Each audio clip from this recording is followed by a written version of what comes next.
A young man's name is Ato Essien. He was pardoned in the previous administration. Your Excellency, good morning. There's a petition coming to your table. So whatever the mistakes I made, all I'm saying is that man or Dan Swam, I'm using this platform to appeal to His Excellency. Me Pacho, you have the powers of clemency. So while some people are crying and begging for the release of Mr. William Ato Essien, some other people too are saying, hey, Chairman, he's not the only one who is in prison who is sick. There are some people that they don't have legs. There are some people 100 years, they are still in prison. That is not girls. Go and sit down. There's a petition going around right now, Free Ato Essien. And people are asking, why does he need to be freed when he has not even served half of his sentence? He was sentenced to 15 years. What did he do? Some people are also asking. KSM came to talk. Prophet Kofi Oduro came to talk.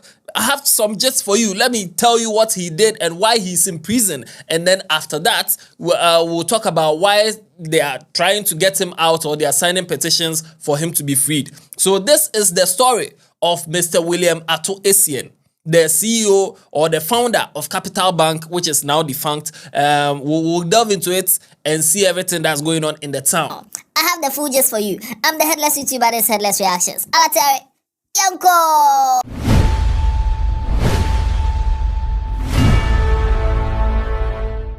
So a few days ago, KSM, legendary comedian KSM, on his show on YouTube, the KSM show, he made an appeal to the president of Ghana to release Ato Essien because he's going through a lot. He's in prison right now. He has served 3 years out of his 15-year sentence, but then he has spinal problem. He's in a wheelchair, and so they should free him. So whatever the mistakes I made, all I'm saying is that man or Dan Swam, and the spinal injury is so bad that he's still taking treatment, physio, some other, so many things that he's taking, that 3 times every week they have to drive him from Nswam. Will be somebody who has a bad spinal, driving from Nswam and all these lovely smooth roads from Nswam to Accra 3 times a week, so that he will come to Accra to 37. Why? Why a Bonnie Bay? Because his bank was allegedly in distress? Or because he said no to Ken? You decide, not me. But whatever it is you decide, I'm using this platform to appeal to His Excellency. Me Pacho, you have the powers of clemency. And if you saw any reason, if you say you're stealing whatever, I think that his attorney came to tell us that it is all dead on, it was basically frivolous and dead on arrival. But if you say so, whatever it is, he is in a condition right now that is dangerous to his health. I'm begging the president. I never thought I would do this for the whole country. But I can't exactly call Your Excellency, please. No. So I can use this platform for all Ghanaians to add their voice and plead that Ato Essien does not belong there. Another person that also added his voice is Prophet Kofi Oduro. He also said that this man is very intelligent. Too intelligent to be wasting away in prison, and that they should, he was also pleading with the president that they should free Mr. Ato Essien. He should come out because he's brilliant, and even if he's owing Ghana, it's better he comes out to work and pay instead of just wasting away in prison. And so it is only the foolish who will jubilate when people are falling. This morning, I want to add my voices to the voices that are calling His Excellency the President concerning the Capital Plus young man who is serving a jail sentence in Nsawam. A young man's name is Ato Essien. He was pardoned in the previous administration. Your Excellency, good morning. There's a petition coming to your table by the lawyers of that young man. Please, that young man is too intelligent for prison. And at the moment, he has a health challenge on humanitarian grounds. Please, could he be added to the people that will be pardoned this year? Ato Essien is the name. Is the name. They are asking. That young man knows how to make money. He knows how to build businesses. He knows how to build even a nation. I think it will be a waste for him to be in some. Even if he is owing this nation, let us release him to come and work and pay his debt. Rather than to die in prison, I think that it will be a waste of life. So while this one is going on, if you go and check Twitter, they are now posting videos of other people in prison. Some 100-year-old man be in prison, some woman be who can hardly walk, some man be that is amputated. And they are saying, if all these people are in prison, why should we free your guy? Why should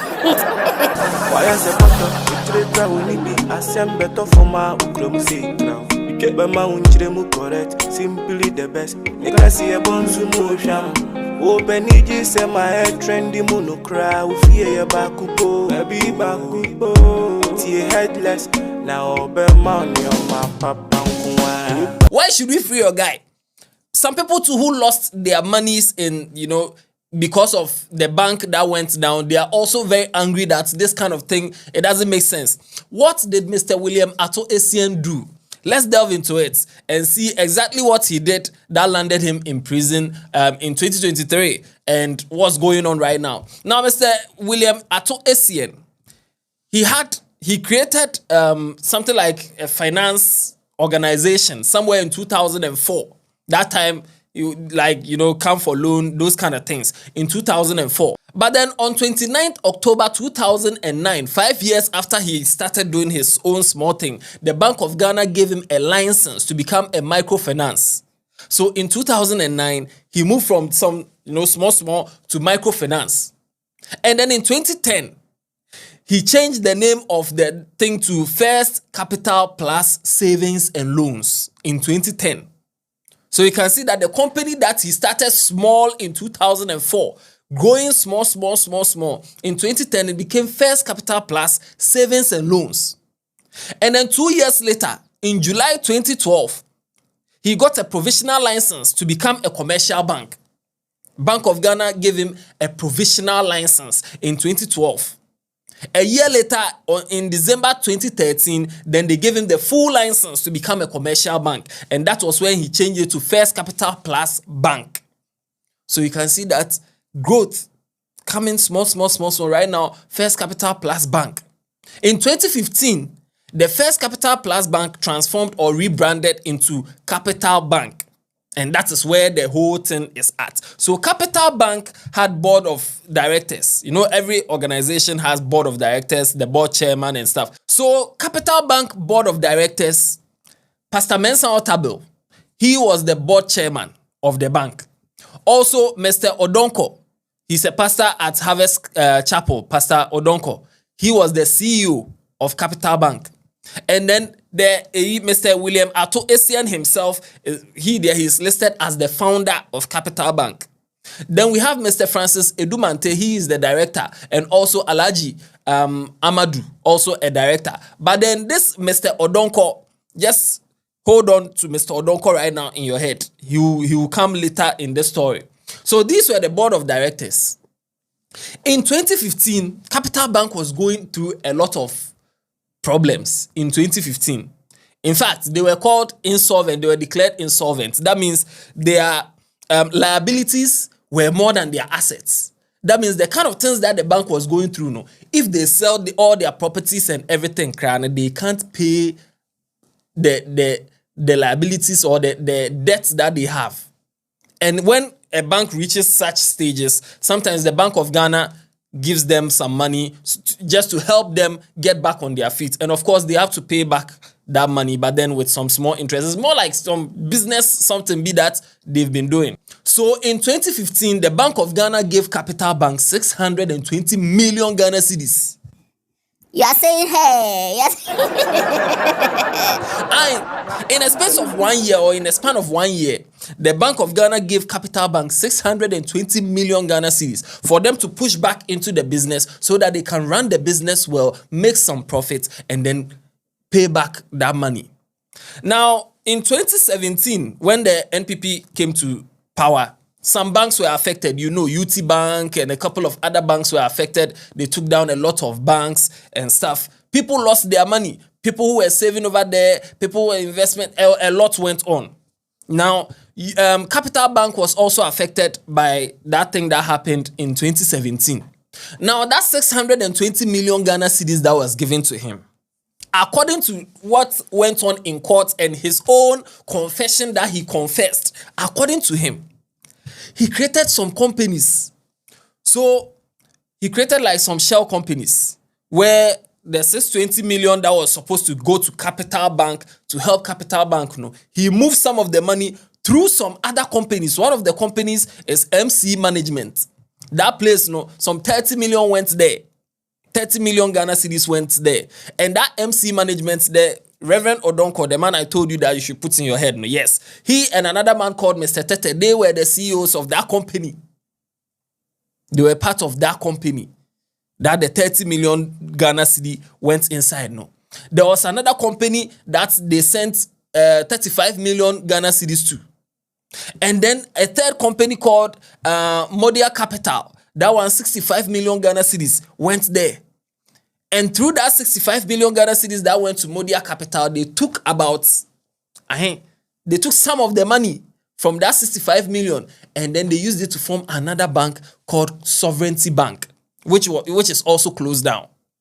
So right now, about, if you calculate 30 plus 35 plus 65, that's like 130 million Ghana cedis that is missing out of the 620 million that was supposed to go into Capital Bank. So this one is what they went to court for, because it's like you've stolen money, so you have to pay back. So when they went to court, Reverend Odonko and Mr. Tete, they were in court when they were doing this case was in court. These men said they don't know anything about any money that was sent to the MC Management, the 30 million. They don't know anything about it. They are just, board chairman, CEO. They don't know anything about money coming and going. As Mr. Ato Essien, who does all those money moving, whatever. So they didn't even know that there's some money that comes and goes. But then in the court now, they show them some documents. Chairman, you said you don't know anything about this. Is this not your signature? They show them documents of this money matter now with their signatures on it. They look at it and I said, no, I don't remember signing this document. So they went to call a signature expert to come and check. You sign here, and then they did the comparison. They saw that, according to the experts, no, the signature doesn't match. It's like when someone signs your signature, they can tell that, okay, maybe your T, you write it like this, those kind of things. So they saw that it wasn't Reverend Odonko and Mr. Tete who signed those documents. And that was when Mr. Ato Essien said, It's okay. It's me. And that was when he said, it's okay, it's me. And that was when he pleaded guilty. At first, he didn't plead guilty. But this was when he pleaded guilty. That it's okay. And then he confessed and said everything that I've told you right now. Now, after that, it was either they were going to give him a custodial sentence for him to go to prison, or they can opt for him to pay back the money. And that was what the option that they went for, to pay back the money. Now, the money that is missing is 130 million Ghana cedis. But then, according to the law, the defense can say, okay, please, so I'm owing you 130 million, but this is the amount I can pay. And it's up to the prosecution to either accept or decline that offer. So Mr. Ato Essien and his lawyer said they can pay 90 million Ghana cedis. And then the prosecution accepted that, okay, even though it's 130 million, you want to pay 90 million, so no problem. Pay the 90 million. And then the 90 million, they gave him they split it, that he should pay 30 million upfront After that, they will split the rest of the 60 million into 20 million, 20 million, 20 million for him to pay, and then the 90 million will be complete. So the 30 million there he paid upfront, and after that they gave him time to pay the rest. In April 2023, that was when the second payment, the first 20 million installment was supposed to come. It didn't come. So the Attorney General said, okay, since you've defaulted in the payment, we are going back to the custodial sentence so that we'll sentence you into the prison. And then he came to plead that they should give him some extra time to pay. So April, May, June, July, August, September, October, all these months, they were waiting for him to pay. And by October 2023, he had paid 37 million Ghana cedis out of the 90 million. So that means the first 30 million that he paid, the rest of the 2020 installment, he was able to pay only 7 million out of it. So now he's owing 53 million Ghana cedis that he couldn't pay. And they kept pulling and pulling and pulling. He couldn't pay. So they resolved back to custodial sentencing, and then they sentenced him to 15 years in prison. And that was in December 2023. So he has been in prison since December 2023. Now, when the former president of Ghana, when he was leaving office, this document came out, the prerogative of mercy in accordance with Article 72 of the Constitution. And that's where the president can decide to give some people presidential pardon and stuff. If you see number 3 over here, William Ato Essien, he was convicted for his role in the collapse of Capital Bank and sentenced to pay 90 million Ghana cedis. He defaulted after paying part of the money. He was sentenced to 15 years in prison in December 2023. He is suffering from severe life-threatening medical conditions and has undergone multiple surgeries as a result. So this is what they brought out, that, okay, they want to give him presidential pardon, but then he's still inside. His lawyers have started the process from 7th July, which was yesterday, 7th July. They've started the process to get people to sign petition for him to be released. Now, some people don't want him to be released because if you are owing the country, or yes, you are owing 53 million Ghana cedis, and you are supposed to be in prison for 15 years, and you've been in prison for 3 years, not even half of your sentence, and now they are saying you have medical conditions, is that enough grounds for you to be freed? When there are other people in prison, there's some 100-year-old man be in prison. He can't even walk. They carry him, but he's still in prison. Some woman be that she can't walk. She cried there. She's not inside for her own crime, but for the crime of her son. She too, she's inside. Some man be that they've cut his amputee. He's also inside. So now if you go on social media, it's divided. Some people are saying, oh, free him. He has spinal problem. He's very intelligent. He shouldn't be wasting away like that. If he can't wear cry, he has ideas that he can use to generate money for you or for the country. Some people too are saying if he was able to steal like this, move money like this, that if they didn't catch him in by now, he has done away with 90 million Ghana cedis. 130 million Ghana cedis. Why should we let him out? Now the thing is divided. What do you think? Do you think people should sign that petition to get him freed? Or you think he should serve his time?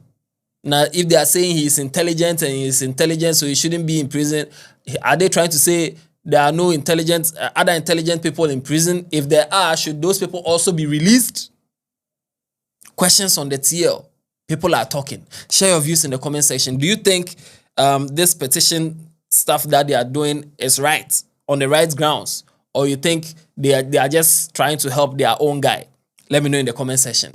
And I don't know. Watch other videos on this channel. Don't forget to subscribe to the channel. And tell somebody about Headless. Yeah, then. Yapon.